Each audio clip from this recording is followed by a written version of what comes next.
sa nomination était très attendue. Depuis quelques jours et les avancées dans les différents vaccins contre la Covid-19, les rumeurs allaient bon train. Conformément à ce qu'avait annoncé le gouvernement, Jean Castex a bel et bien nommé une personne en charge de la stratégie de vaccination des Françaises et Français. Et c'est Alain Fischer qui va prendre la tête au Conseil d'orientation de la stratégie vaccinale, chargé d'appuyer le gouvernement dans les choix qu'il sera conduit à faire en la matière.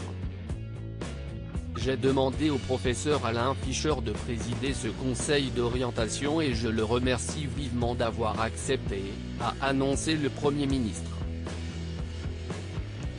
À 71 ans, le monsieur vaccin du gouvernement est un médecin respecté par ses pairs, directeur de recherche à l'INSERM mais aussi de l'Institut des maladies génétiques Imagine et du comité scientifique sur les vaccins Covid-19.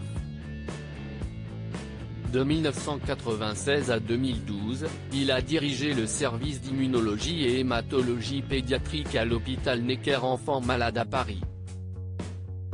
Alain Fischer a aussi été titulaire entre 2013 et 2020 de la chaire de médecine expérimentale au Collège de France, où il est toujours professeur émérite.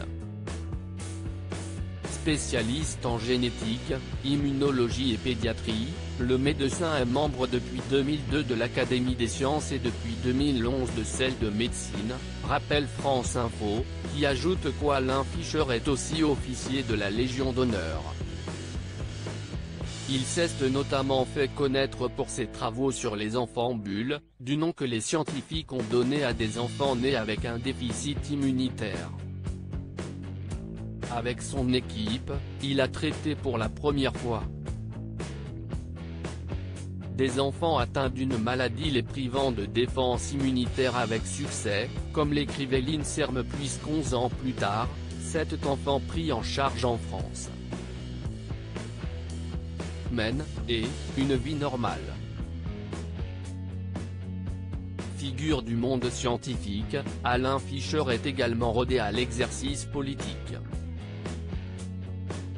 Alain Fischer, cette confiance ne peut pas être une injonction verticale avant d'être nommé Monsieur Vaccin face à la Covid-19, si est déjà à lui qu'avait fait appel Marisol Touraine en 2016 pour présider le comité d'orientation d'une grande concertation citoyenne sur la vaccination, destinée à répondre à la défiance croissante d'une partie de la population, comme le rappelle la.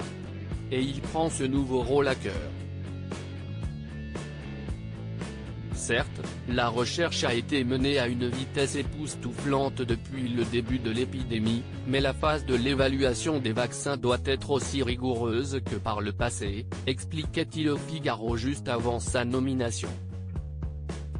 Il assurait alors vouloir travailler avec les professionnels de santé, qui doivent être eux-mêmes convaincus par une communication transparente et complète sur l'analyse bénéfice-risque de ces vaccins, mais aussi avec la société civile pour faire accepter la future campagne de vaccination. Cette confiance ne peut pas être une injonction verticale émanant des autorités de l'État.